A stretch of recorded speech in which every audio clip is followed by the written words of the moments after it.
So we thought pasteurization was great because then it could extend the shelf life. And if it extends the shelf life and the flavor's still there, well, then it must be good. Years later, we're finding out that, oh, it's dead when you do that, and it denatures it, and it might not really jibe well with our internal organs and digestive tract. I think about that a lot when I think about HPP and UV, actually. When I was doing UV in the beginning, I thought, man, I really hope that what we're doing here is good forever, is good for the long term. I don't want it to be like pasteurization. I don't want it to be so we can spread our product worldwide from one plant, industrialize everything, have a trucking network worldwide. I'd rather have it hyper local.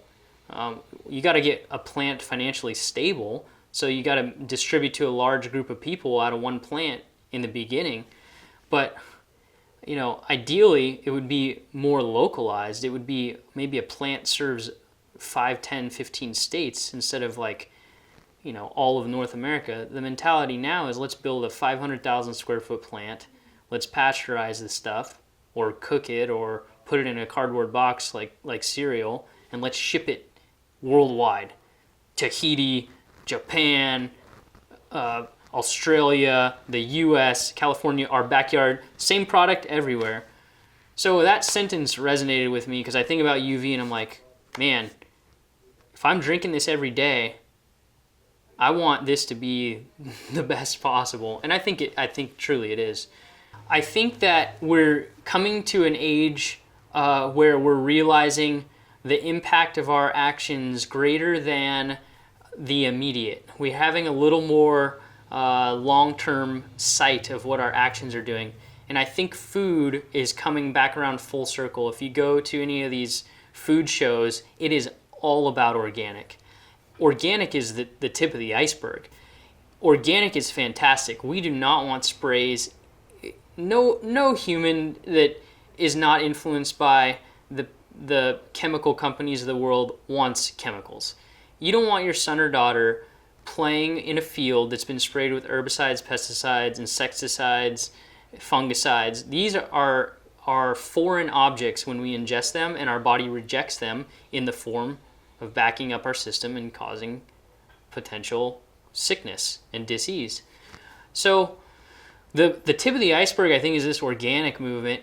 I think it can go way deeper than that. I think that we are a stepping stone towards future generations' local organic food supplies. I think utopia is almost like an avatar state where everybody has fruit trees that they've planted in abundance on all the property around them, and literally we can just go from tree to tree and pick the fruit. Because the truth of the matter is, if you plant a fruit tree and you nurture it for 3 years, it will last for 50 to 200 years with no care. Zero. No watering, no nothing, no mulching, no nothing, and it will bear fruit. So, food is free, basically, if we take out the industrial side of things.